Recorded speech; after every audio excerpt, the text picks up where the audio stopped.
This week, it's the birthplace of the Olympic Games, famous ancient philosophers, and democracy. Home to the Acropolis and whitewashed houses set against stunning blue sea and sky. We're in Greece.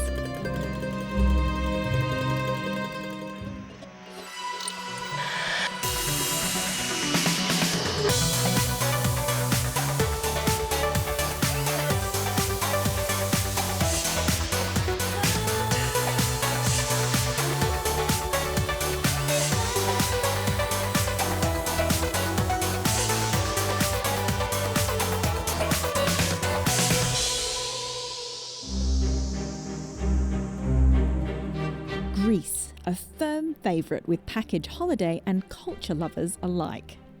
In fact, almost 1 million of them arrived here every week last summer to soak up the sun. With summer fast approaching in Europe, we thought it's time to take a look back at some travel show Greek adventures. And what better place to start than Athens, the country's capital city. We went to see the ancient monument of the Acropolis, which is facing up to the challenge of becoming more accessible, proving even historical sites need to move with the times. That's a bit of a mission. I'm making my way up to the Acropolis, which in Greek means high city, which doesn't look nor sound very wheelchair friendly. So before COVID, it was a proper mission to get up to the Acropolis if you had any sort of mobility issues. Basically, you had a 15-minute hike up a load of steep stairs and loads of steep ramps before you came to any sort of accessible pathway. But since then, things have changed. The Acropolis is Greece's #1 tourist attraction, and pre-pandemic, over 3.5 million people climbed to the top each year. One good thing to come out of the lockdowns was there was finally the time and the space to make the site more accessible to those with mobility issues. Just seen a sign for disabled entrance, I think. Yeah. You know what? It's still a mission to get up here. I can see why the ancient Greeks were so fit. You have to be a god to get up this ramp. Let's do it. Which way am I going? This way? Thank you.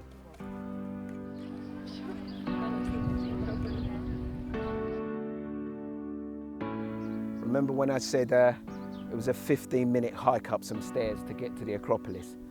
Those are the stairs I'm talking about. Wow, I'd never make it up there. Hello. But help is at hand. All I have to do is catch my breath and admire the scenery as I wait for the brand new lift built to comfortably accommodate 2 wheelchairs at a time. But not everyone sees it as an improvement, with some critics calling it a modernist eyesore. Well, I think it beats climbing flights of steps any day of the week. This is all right. Look at this view. This is just, I mean, this is an extra part of the trip. This is a part that only we get. All the other good old-fashioned 2-leggers have to go up the stairs. And this is what I'm talking about. After just 40 seconds in the lift and using the Acropolis's new accessible paths, I get to experience all of this.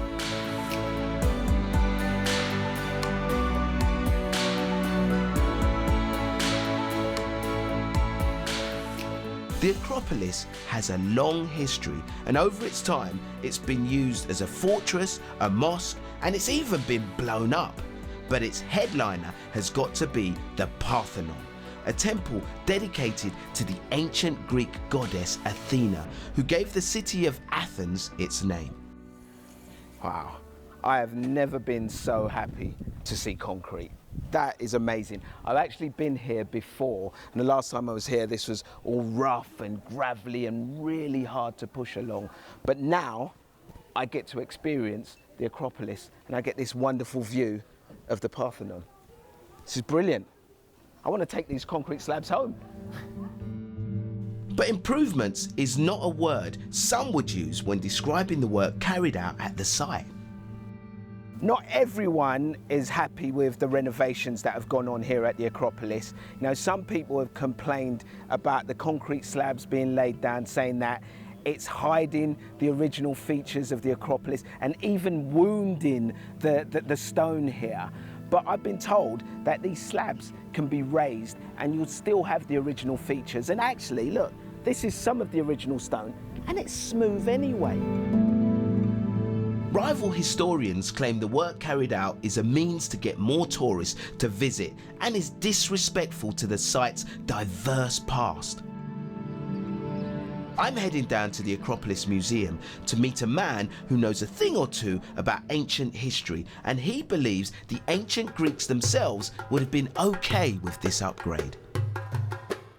Ancient Greek civilization, culture, is an anthropocentric culture. That means they created their gods in the image of themselves. Zeus, Hera, Aphrodite, and so on. And between them, they had Hephaestus, a very hard-working metalsmith and very powerful god. And he was lame. Wow, that's incredible. Disabled gods or gods with disabilities. I'm learning so many new things. This is amazing. And I'm also told that accessibility at the Acropolis is not a new thing. Even in the archaic period, that means 6th century BC, there were ramps leading up to the temple of Athena, not the Parthenon, because the Parthenon didn't exist until the 5th century, but even earlier. There is evidence for this ramp as well, and many times it has been interpreted that it was for the animals to be sacrificed. But it is not only that, it is also for all the people helping disabled people. There are plans in place to make the site even more accessible with the installation of further paths. I, for one, think this attraction is setting a good example to historic monuments throughout the world, and I'm really happy that I get to experience the Acropolis now.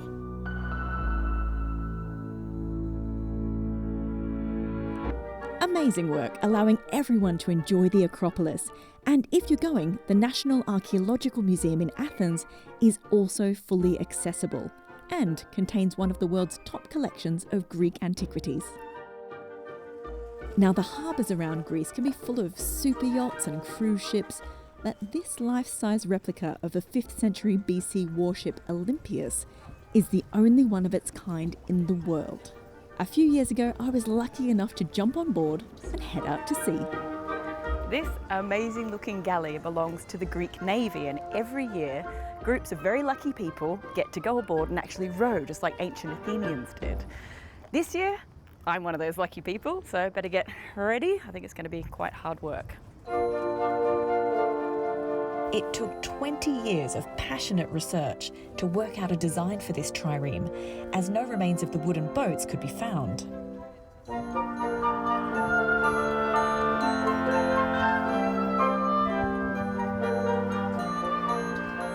It was constructed here in Greece in 1987. The important thing for the rowers of the boat is that they were free citizens. It was very honored to be rower of a trireme, and the important is that in a so small boat we have so many people. They are the machine and help the boat to move.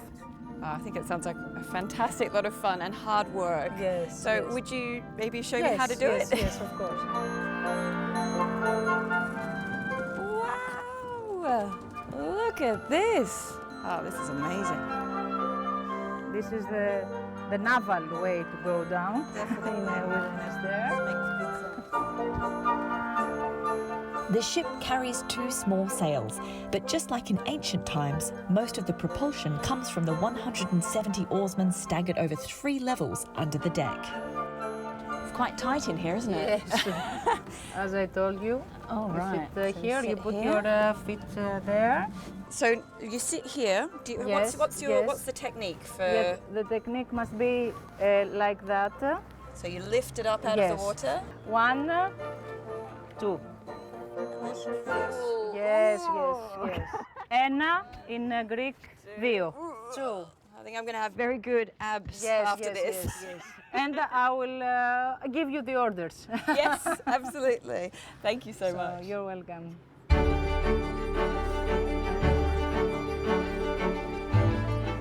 Well, my fellow rowers are starting to arrive now, so I've picked a plum spot right in the middle of the action.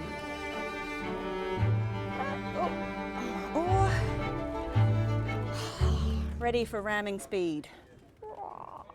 Μπροστά, μπροστά, μπροστά τα χέρια μας, μπροστά τα χέρια μας, όχι πίσω, μπροστά.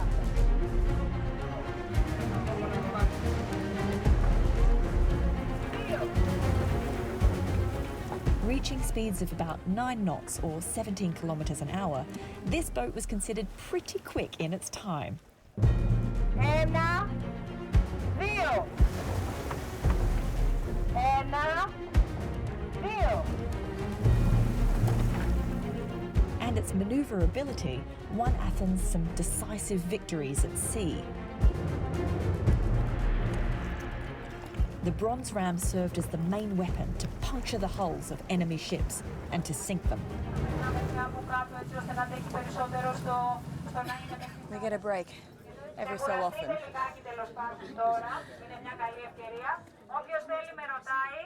Oh, here we go again.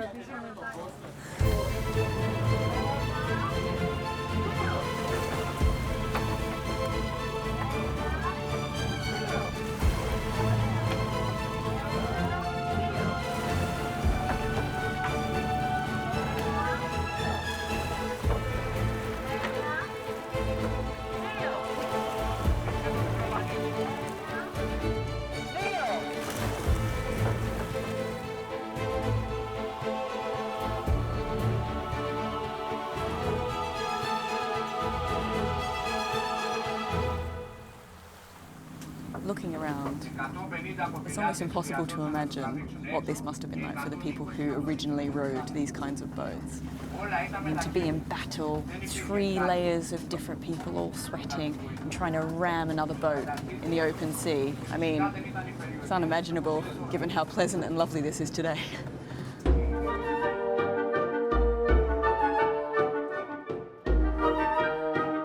Still to come, we travel back to Athens to meet some 4-legged friends. We're heading to Greece's first and still its only 100% renewable energy island. And Addie is in some hot water in a secret spring. Goddess Athena created these springs for her favourite hero, Hercules. I think it's quite fitting for someone like me.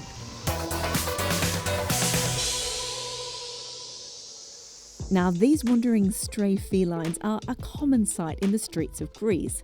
From the tavernas to ancient monuments, they're part of the fabric of life which you'll undoubtedly encounter during your travels here. Although through the pandemic, one local charity made it their mission to ensure these street cats were cared for. Addie joined them in Athens to help out for the day. She's so cute. I'm meeting Sambika, a volunteer at Athens-based cat charity 9 Lives. We are a team, 9 Lives, and we feed every day here in Acropolis and in many other places around the center of Athens. Wow, that's a big job. Are there many, many cats in Athens? Yes, we feed around over 500 cats around the center. The team at 9 Lives definitely have their work cut out. So I've decided to help Sambika with the dinner time shift and get some grub out to these furry Athenians. They are always together. These two, yeah? Yes. Best friends. How did the pandemic affect the work that you were doing and also the welfare of the cats? Well, suddenly, because the town was empty, you could see so many cats. It revealed a lot of cats. We didn't know that there were around, and we had to feed more because probably some of them were eating around tavernas who were not anymore opened. Hola Diego, this is Diego. Are you recognised because of the eye? Yeah, he lost his eye recently. Hola baby, baby, come here. This isn't just about keeping these cats' bellies full. Feeding them breeds trust and allows 9 Lives volunteers to carry out important health checks. It's not so much food for them. A town is not the physical environment for the animals. They don't have enough food and they wouldn't be so healthy. They would be a little bit skinny, sick, and if we didn't sterilize them, they would be thousands. Yeah. So they would die. Yeah. They wouldn't survive.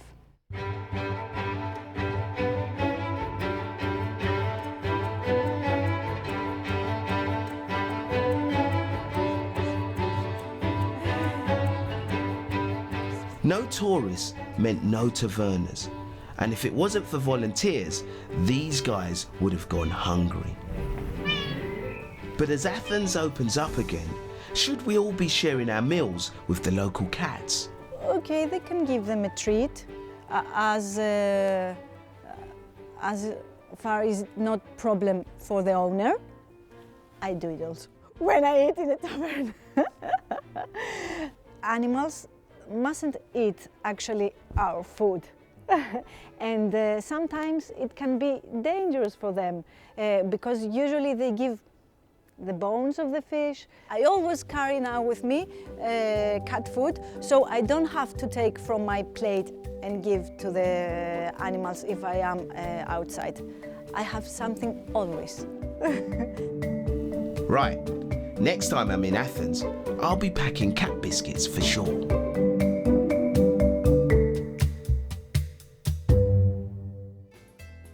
Oh, so cute. Now we're off to the island of Tilos, a whopping 17-hour ferry ride from Athens. Unsurprisingly, it's more laid back and sees fewer tourists. Because it's so remote, after years of blackouts and reliance on neighbouring islands for its energy supply, a few years ago it became entirely powered by renewable alternatives. We sent Guy Fenton to find out more about Greece's first hybrid island. Probably one of the most relaxing and scenic ways to see Tilos is by bike. You might see some wildlife along the way, but right now I'm on my way to check out something that up until now has been a vital link between Tilos and the outside world. And this is it, these cables here. They have been connecting Tilos to another island called Kos, around 100 kilometers away. And traditionally, that's how Tilos has been getting its power, from Kos. From here, the cable travels underwater to Kos, and up until now, it's been a lifeline for Tilos. The underwater cable sounds like a good idea, but the oil-generated power is expensive and the line is vulnerable to breakdown. When that happens, the island and its tourists are left without electricity. But thanks to a locally devised initiative, Tilos has now set about generating its own electricity in a sustainable and eco-friendly way. In combination with the wind turbine and the battery storage area, we are hoping that we can satisfy the demands of the island, and of course in some particular hours of the day we can also provide power to the Kos power complex. The solar park isn't enough though on its own. The wind turbine is also a vital part of the energy system. The wind turbine though has the ability to operate and produce energy throughout the day, 24/7.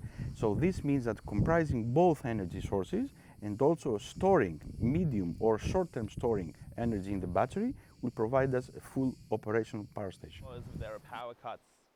The current mayor of Tilos, Maria Kama, grew up on the island. For Maria, protecting the environment through renewable energy has been a #1 priority. Η φιλοσοφία του νησιού είναι αγαπάμε, προστατεύουμε το περιβάλλον. The mentality of the island is that we love and protect the environment, and it's been something we've been fighting for many years. How can we be independent from all polluting sources that harm the environment? So an opportunity was presented through the programme, and we decided to participate and offer our island for this experimental project.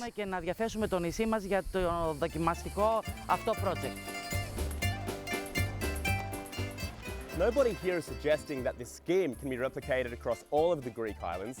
The tourism industry here on Tilos is pretty sustainable and low-key anyway, but they are setting a really good example. So let's hope that at least some of the other islands do follow their lead.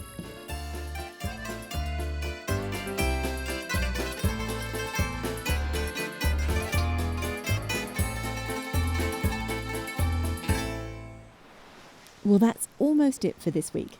But before we go, we've just got time for when Addy found another form of natural energy here in Greece, and a perfect way to relax after a long day's sightseeing. I'll let him tell you more about it, and we'll see you next time. I'm in the town of Acropolis in Greece, and I was a little bit worried about this because I thought Travel Show had set me up, because that water looks freezing cold. But I've been told that these are hot springs which have been here for thousands of years. They've been visited by Roman emperors, Hollywood superstars, and now an East London geezer. Let's have it. Oh, man. This is just gorgeous. Now, there's a lot of history to these pools because legend has it that goddess Athena created these springs for her favourite hero, Hercules, so he could come here and kick back and heal himself after his Herculean tasks. I think it's quite fitting for someone like me. Now, they say that the minerals in these baths have got healing properties, but the best thing is they're free. We'll see what this one's like. This looks super hot. Oh, it doesn't feel that bad. Oh, that's so hot. I could put a tea bag in here and make a proper cuppa. I'm not getting in there. I think I'd boil me chestnuts. It's not happening. This is more my temperature.